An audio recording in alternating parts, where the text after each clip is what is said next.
Bem-vindo ao Café com Red, o podcast da Reveste Red.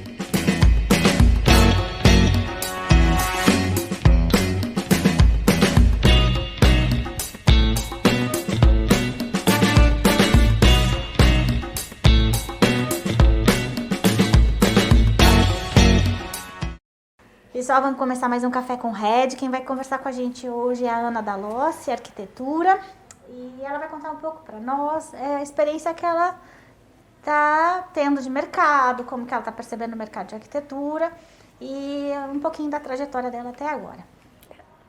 Bom, prazer, meu nome é Ana Dalossi, na verdade é Ana Paula Dalossi. Eu também sou sócia proprietária do escritório Nobre Construções. A Nobre Construções é da minha família, então eu tenho irmã engenheira, pai engenheiro, minha mãe também trabalha na área financeira. E nós viemos da construção civil aqui já faz 20 anos que estamos no mercado de Maringá. E implantamos agora a área de arquitetura, faz 3 anos no escritório. Então eu surgi com o nome Ana Dalossi como reconhecimento mesmo de quem é a arquiteta da Nobre, mas eu sou arquiteta oficial da Nobre Construções. E como eu vejo o mercado aqui em Maringá. Hoje, em meio à pandemia, eu sinto que as pessoas sentem necessidade de ter ambientes para estar lá. Então, assim, antigamente a casa era um ambiente que as pessoas saíam e iam para casa dormir. A casa só era um momento que as pessoas estavam lá para fazer uma refeição, para dormir. Não era um local de ficar, de convivência. Então, quando o arquiteto falava, mas o que você pensa na tua casa? Até antes da pandemia, eu sentia muito que as pessoas não sabiam, elas ficavam vagas nas perguntas, às vezes elas não sabiam o que elas queriam falar, porque muitas vezes elas falavam, eu nem fico em casa. Eu estou construindo uma casa nova, estou sentindo necessidade de um ambiente maior, mas eu nem fico em casa. E com a pandemia, eu vi que os discursos mudaram, assim. Muitos clientes vieram já com outras propostas. Eu preciso de um home office, eu preciso de uma casa aconchegante, eu sinto que eu tenho um estímulo visual, que eu preciso de uma luz um pouco mais aconchegante, sinto necessidade do dentro e fora, então, dessa integração interno e externo. Então, eu senti que com a pandemia o mercado atual aqueceu muito, tanto na construção quanto na arquitetura, está muito aquecido. A gente teve uma procura muito grande nesse ano para construção e para projeto. E é essa busca da rotina que se tornou dentro de casa. Então, como que eu vejo a arquitetura hoje? Hoje eu vejo a arquitetura como as pessoas estão entendendo cada dia mais que a arquitetura faz parte da nossa rotina, faz parte do nosso bem-estar e que estar dentro de casa, num ambiente confortável, é importante, porque muitos empregos até vão se tornar agora home office. Então, o que eu estou vendo hoje no mercado atual é essa necessidade da casa como um lar de verdade, não como um local para eu ir lá dormir e fazer uma refeição apenas.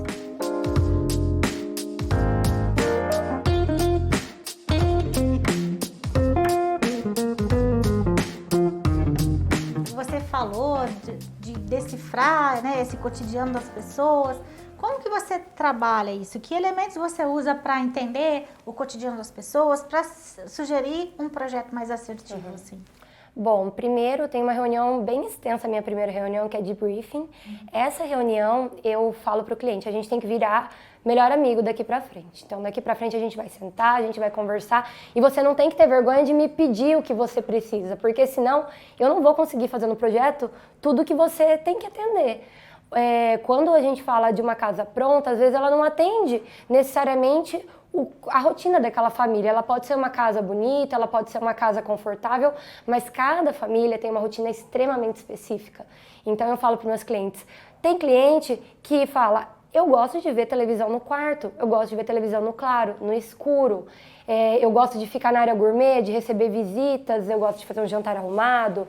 Então, cada cliente, ele tem uma particularidade muito específica.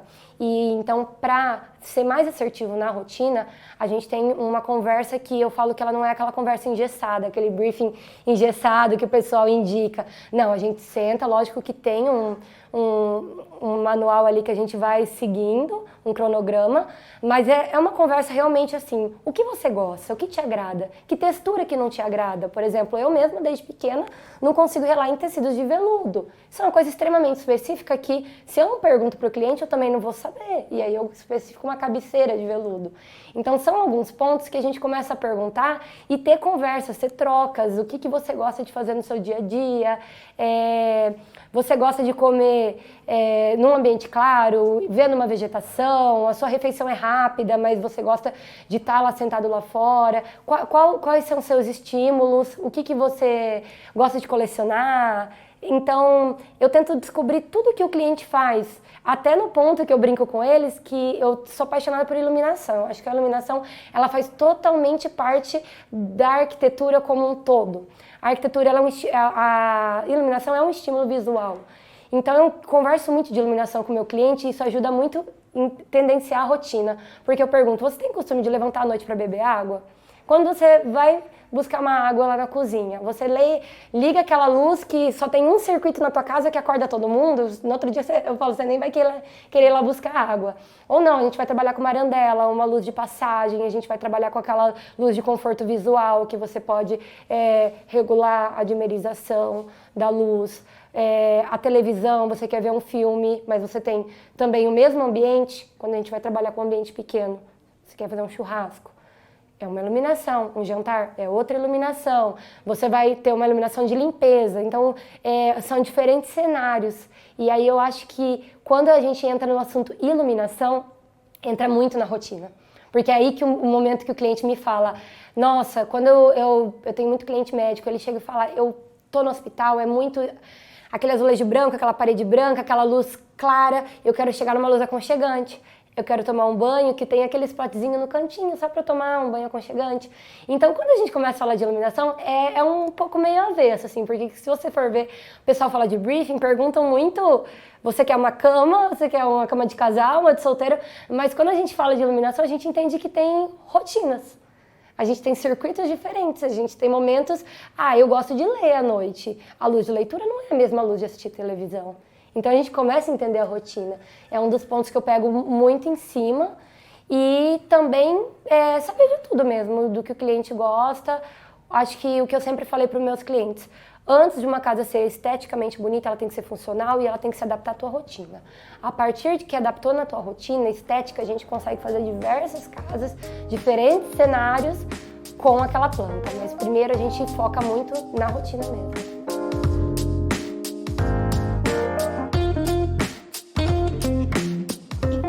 Você traduz o gosto do cliente, assim, tipo, você falou dessa coisa, traduzir, vamos dizer, os hábitos, né? Uhum. E o gosto? Você se guia por onde para definir os gostos dos clientes, assim? A gente vai um pouquinho sobre cores, assim, eu vou perguntando se gosta mais do nude, do cinza, do escuro, do claro, eu vou perguntando. Gosto de perguntar também, às vezes, de onde a pessoa veio, porque às vezes a pessoa ela tem uma origem que eu cresci no campo, eu cresci numa cidade pequena, eu tenho muita conexão com materiais terrosos, com materiais naturais. Não, eu tenho uma conexão mais do moderno, da cidade. Então eu tento entender um pouquinho como a pessoa ela se comporta e o que é casa para ela. Porque o que é casa para você não é casa para mim. Então eu tenho casas para clientes, que é a casa com telhado, a casa do campo. Eu tenho casas para cliente que é a casa moderna, que é o que tem mais de moderno agora no mercado. Então, é entender o que é a casa, o que é lar para você. Então, a partir desse ponto, a gente começa a tendenciar os gostos. Lógico que a gente também vai apresentando algumas amostras, entendendo um pouquinho de cores, de texturas que a pessoa gosta, mostrando estilos. E eu falo para os meus clientes que quando me perguntam qual é o meu estilo, eu tenho gostos, mas o meu estilo é o estilo do cliente. Antes de tudo, a casa é do cliente, quem está pagando o projeto é o cliente, quem vai morar na casa é o cliente.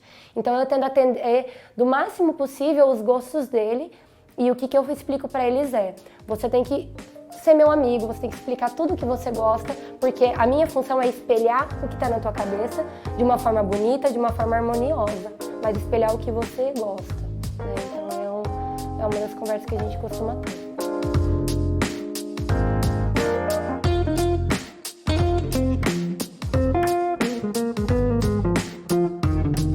E você acha que nessas conversas que você consegue ter um direcionamento bem assertivo, exige muito retrabalho? Quando isso acontece, como que você lida?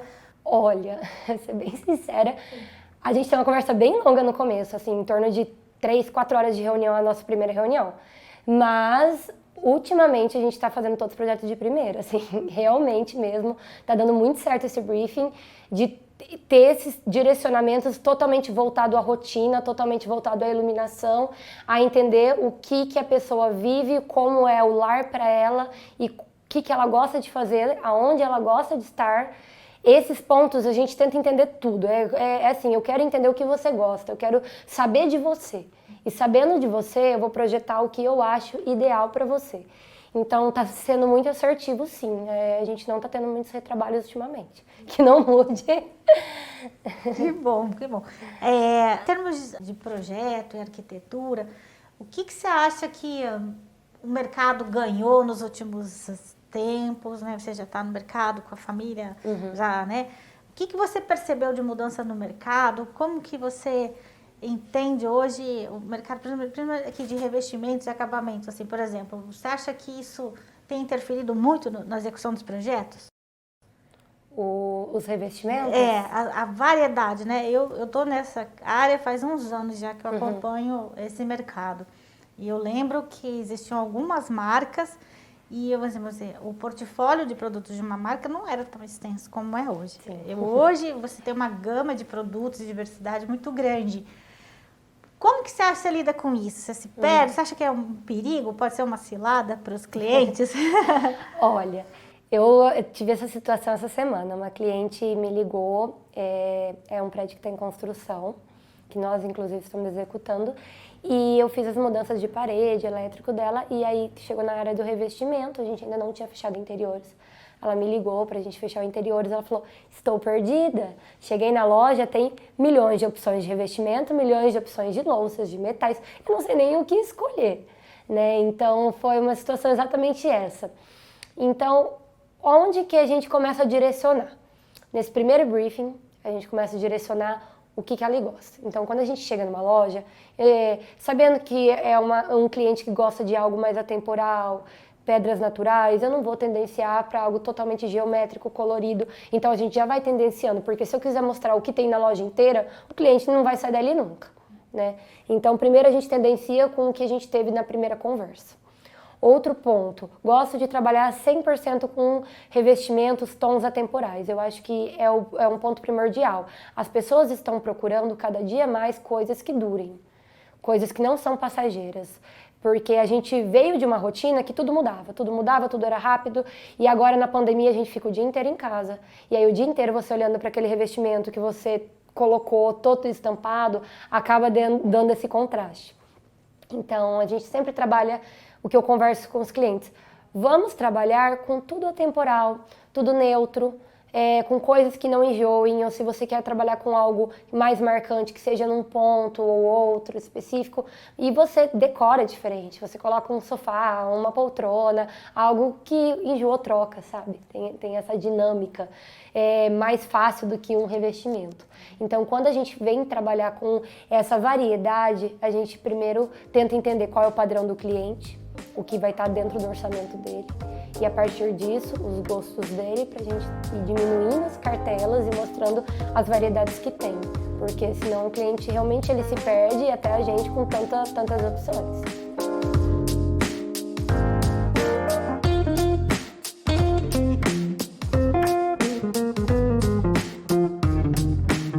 Acho que o grande desafio de um projeto é também fazer os ajustes orçamentários, né? Sim. Como é que vocês trabalham isso? Como que você lida no dia a dia com essa questão? Bom, eu, como Ana da Lossi arquiteta, estou dentro da Nobre, a Nobre vem da construção.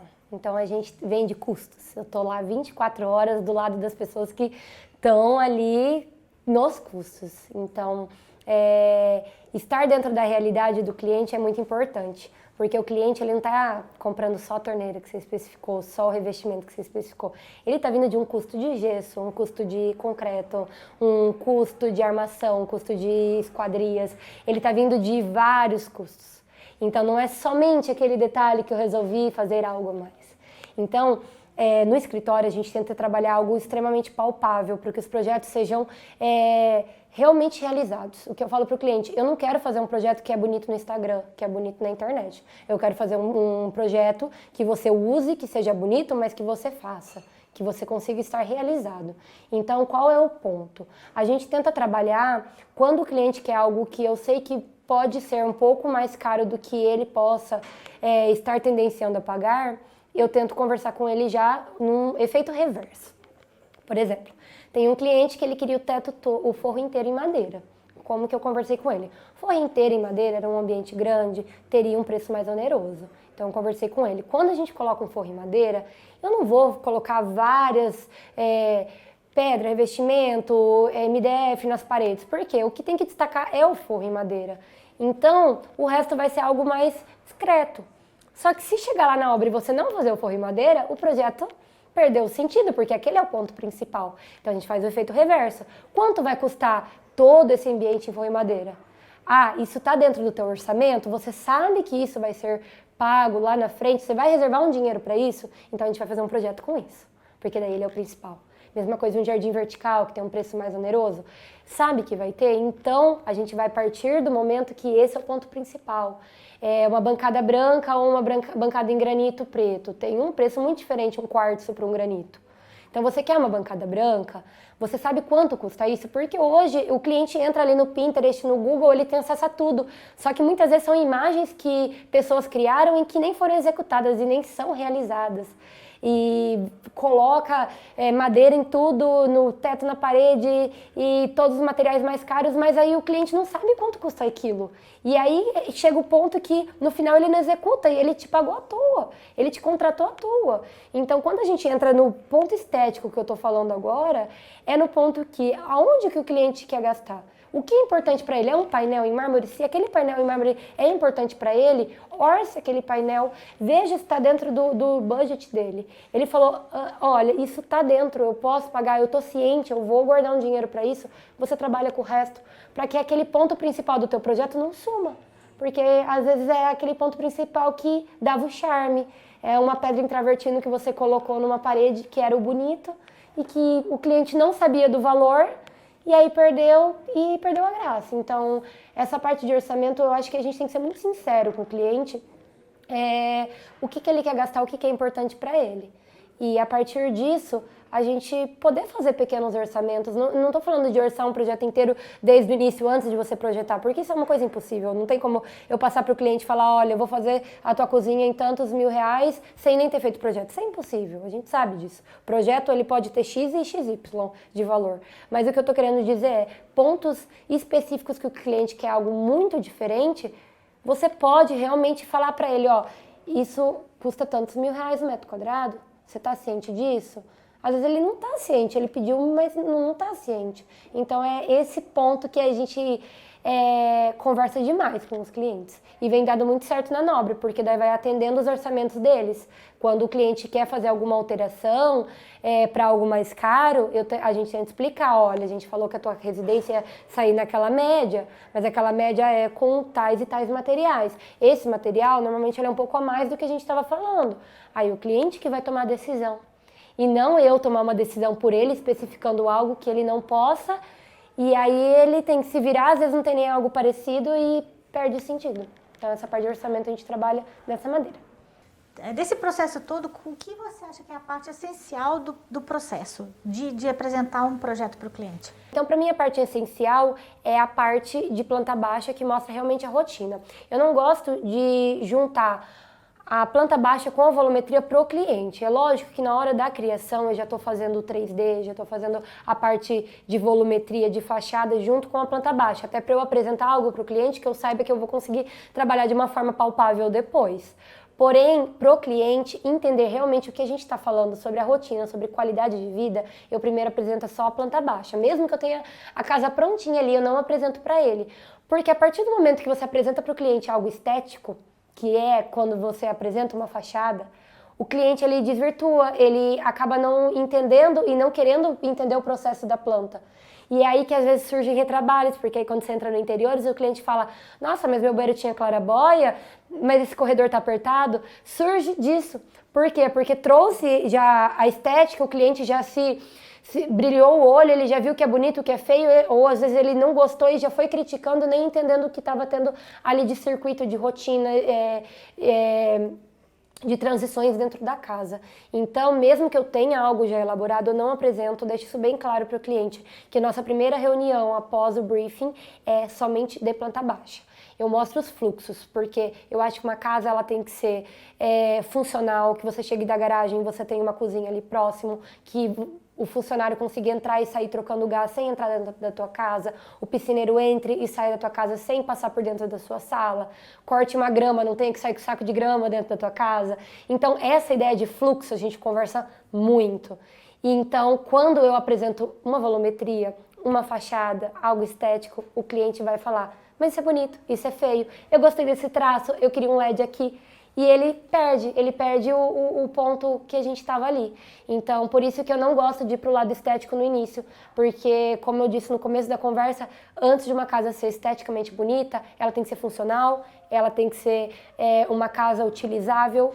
Então, primeiro a gente conversa muito sobre rotina. Depois, a mesma planta baixa, você faz uma casa contemporânea, você faz uma casa clássica, uma casa com telhado, sem telhado, escura, clara, aí você brinca. Entendeu? Mas primeiro a gente tenta mostrar para o cliente o que está acontecendo. Eu acho que é por isso que realmente as mudanças têm sido cada vez menores ou nulas no escritório, porque a gente tenta mostrar para o cliente aquilo, depois isso, sabe? Não o todo. Muito legal, Ana, assim, saber como você desenvolve os trabalhos. Eu queria que você deixasse o Instagram para o pessoal seguir, conhecer os projetos. E se você pudesse comentar de um projeto que você gostou muito de fazer, ou que foi um grande desafio. Tá. Meu Instagram é anadalossi.arquitetura e tem o Nobre Construções também, que é a área de engenharia. A Nobre Construções, eu sou arquiteta da Nobre também, eu estou aparecendo como Ana Dalossi no meu pessoal para ter esse contato mesmo, de falar para as pessoas como é meu dia a dia e mostrar um pouquinho mais do meu lado humano também. Sobre um case... Bom, pensando aqui na última casa que a gente entregou, foi de um casal bem bacana, que eu conheci, um casal mais jovem. Hoje, a maioria dos meus clientes são acima de 50 anos, e então foi um casal na faixa de 30. Então foi bacana, porque já veio de uma idade diferente do que eu estava acostumada a trabalhar, com crianças, com necessidades diferentes. E um casal que ele abraçou essa ideia de estou entendendo o que é arquitetura, estou entendendo que a minha rotina, ela faz totalmente parte do que você projetar, e a gente construiu juntos. Ele é agrônomo, ela também veio de uma cidade do interior, então eles tinham muito essa ideia com o rústico, com o tijolinho, com os tons terrosos, a ideia de também trazer uma sofisticação para aquela residência. E a gente foi trabalhando juntos, foi um trabalho muito bacana, porque eles traziam ideias para mim também, sabe? Não foi aquela coisa, você é arquiteta e você tem que ter todas as ideias. Eles viam uma ideia, me tiravam foto, às vezes não tinha a ver com a residência deles, mas eles mandavam foto, achei isso legal para um dia você usar no teu trabalho, essa ideia de virar amigo. E eu também via coisa, mostrava para eles, e a gente foi tendo tanto essa troca que a gente foi tendo ideias e soluções muito diferentes. Até no meu Instagram vocês conseguem ver, a gente fez uma escada que subiu inteira de LED, todos os degraus, e essa escada a gente teve que achar um perfil que era compatível com uma espessura de um revestimento. Então a gente envolveu vários profissionais, a minha irmã que é engenheira da obra, o azulejista, a parte de marmoraria, a parte de iluminação. A gente juntou um global por uma ideia maluca que a gente nem sabia se daria certo de verdade, e que o cliente aceitou de primeira, falou, não, Ana, vamos tentar, porque às vezes a gente quer fazer tudo o que dá certo, tudo o que é tradicional, e a gente não consegue ter aquela coisa, aquele diferencial que a pessoa quer. Então, quando o cliente ele acerta e confia no teu trabalho. Eu conversei com eles e falei, olha, a gente vai fazer de tudo para isso dar certo, a gente estudou para fazer isso e vai dar certo. Então foi uma experiência muito bacana porque eles entenderam que a gente estava fazendo um experimento e o resultado ficou sensacional. Muita gente vai lá, pergunta, fala, nossa, que legal, como executou isso? Já tem cliente me pedindo para repetir. Então acho que foi um case bacana nesse sentido de que tudo que a gente conversou, eles me perguntavam, eu perguntava para eles, eu em nenhum momento eu falei, a gente não vai colocar o gosto de vocês. Em todos os momentos eu falei, olha, isso tá legal, isso não tá, vamos combinar isso com isso, até que um momento a gente chegou e a casa ficou assim, ficou um resultado muito diferente, assim, e muito bacana. Acho que foi um case assim que eu me senti bem, porque justamente a gente teve essa ligação. Hoje eu fui esses dias lá visitar eles e aí até a mulher deles falou, Ana, eu gosto que aqui eu não acendo luz, é claro, é ventilado. E eu lembro que no começo eles queriam dividir tudo, sabe? Dividir a sala de estar, dividir a sala de jantar e o gourmet, era tudo dividido no projeto. Aí eu conversei com eles, falei, olha, quanto mais a gente dividir os espaços, mais vão parecer menores. Hoje as pessoas querem espaços integrados, elas querem que todo mundo se comunique, espaços funcionais, que não fiquem obsoletos, aquela antiga sala de jantar fechada que todo mundo tinha. E eles vinham daquela outra estrutura de casa. Aí a gente conversando, a gente falou, então vamos fazer o quê? Vamos dividir esses ambientes com portas de marcenaria, porque quando a casa estiver pronta, vocês vão conseguir entender o ambiente e se realmente a ideia for dividir, a gente vai conseguir dividir. E não deu outra, a gente terminou a casa, a primeira coisa que eles falaram, a gente não vai colocar mais essas portas. Não vai colocar porque o gostoso é que está tudo integrado. Eles entenderam durante a obra, durante a construção e no resultado pronto, como a arquitetura ela vem mudando junto com a rotina. E hoje todo mundo é integrado, todo mundo quer tudo junto. E foi uma virada de chave que eu tô vendo em outros clientes, que tá acontecendo o mesmo caso, que vem de alguma outra casa que tem essa estruturação de tudo dividido, tem esse receio inicial, e aí eu acabo levando eles em outras obras que a gente está construindo, mostrando isso, até que teve um cliente de outra obra que me mandou mensagem esses dias e falou, Ana, eu entendi o que você está falando e eu entendi que, na verdade, é a minha rotina que está mudando. E eu tô querendo ficar naquela antiga, mas ela nem cabe mais a mim. Aquela casa nem cabe mais a mim. Eu tô construindo outra casa justamente porque não se adequa à minha rotina. E eu tô querendo fazer uma réplica do que eu tinha. E agora, depois de um mês, pensando nesse projeto e tudo, eu entendi o que você está falando. Que a arquitetura, ela muda junto com o meu processo. E hoje eu tô vendo que a minha rotina ela se adequou e essa nova casa eu quero dessa forma que você estava propondo, que é tudo integrado.